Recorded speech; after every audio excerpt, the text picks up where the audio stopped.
Hey, what is up guys? I'm KBHD here, and this is a 2013 Nexus 7. It's the first device to ship with Android 4.3 out of the box. So is 4.3 really that much better than 4.2? Well, I made a video not too long ago about how Google is taking back Android and really moving a lot of the major feature updates to the Play Store rather than in operating system updates. So that leads a lot of people to thinking that Android 4.3 must just be this super minor update, mostly under the hood improvements. But an improvement is still an improvement, so without any further ado, let's go ahead and take a look at the top 5 improvements from what I've been using in Android 4.3 Jelly Bean. Number 5 is that Google Play Games comes pre-installed in Android 4.3, so you don't have to go to the Play Store and find it. So Play Games is actually new to Android. I went over a little bit more of it in depth in my Google I/O recap from this year, which is when it was first introduced. But aside from all the fancy leaderboards and challenges and side-by-side friend gameplay, it has app data sync across devices hooked up into it, which means you can get to a certain level on your phone of a game and then pick up your tablet and have the same game installed and continue from where you left off. So as long as you're signed into your Google account on both, which you probably are, you can get to level 30 in Angry Birds and then pick up your tablet and start level 31 without a hitch, which is pretty sweet. Number 4 is Bluetooth and Wi-Fi improvements. Now a lot of these seem like behind the scenes changes, but again, connectivity is really important for these Wi-Fi only tablets. In the Bluetooth department, you're going to have the ability to connect to Bluetooth low energy devices. So Bluetooth Smart,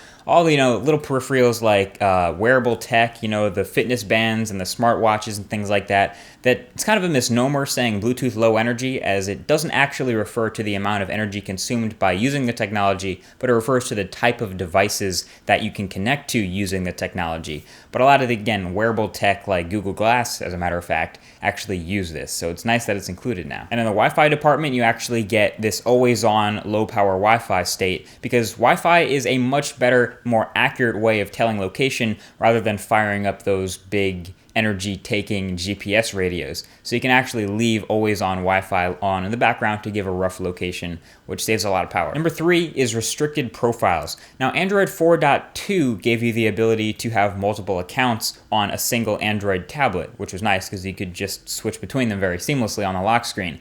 Android 4.3 gives you the ability to control a lot more of what that other account gets to see in terms of data, in terms of images and video and stuff in your gallery, and basically all the applications that are involved. So you can cut off a whole bunch of different applications from a guest account being able to see. That's kind of nice if you like to show your tablet to your friends or share a tablet with other people. I probably won't be using this all that much because I'm the only one who uses my tablet, but if you happen to be sharing with a lot of different people, this is a very useful feature. Number 2 is behind the scenes improvements, specifically in the graphics department. A lot of what makes Android 4.3 actually feel faster and smoother than Android 4.2 is in the graphics, which makes sense because that's what you're looking at. And Android 4.3 now supports OpenGL 3.0, which brings much improved graphics performance, optimization, and overall butter.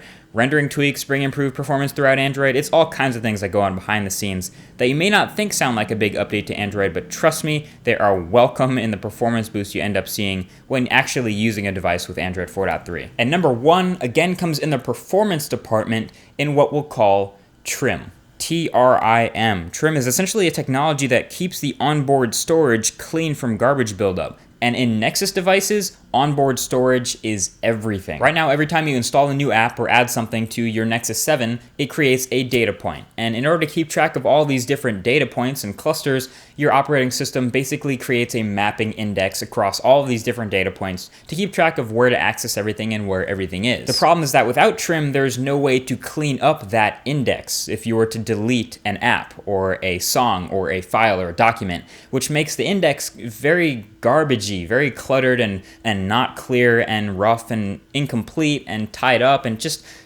garbage. But Android 4.3 enables trim, basically system-wide, which enables the operating system to tell when data points are no longer needed and can be deleted from the index. This erases all the garbage and ends up leaving your devices feeling newer and faster and more responsive again. Access times are going to be a lot quicker, which essentially means that if you have that old Nexus 7 that's slowing down and feeling really slow, grab that 4.3 update and it's like getting a new tablet. So there it is. Under the hood improvements and minor OS updates actually contribute a lot to how much Android has grown in the past couple of years. If we didn't get those minor updates, we'd still be back in the days of gingerbread or froyo.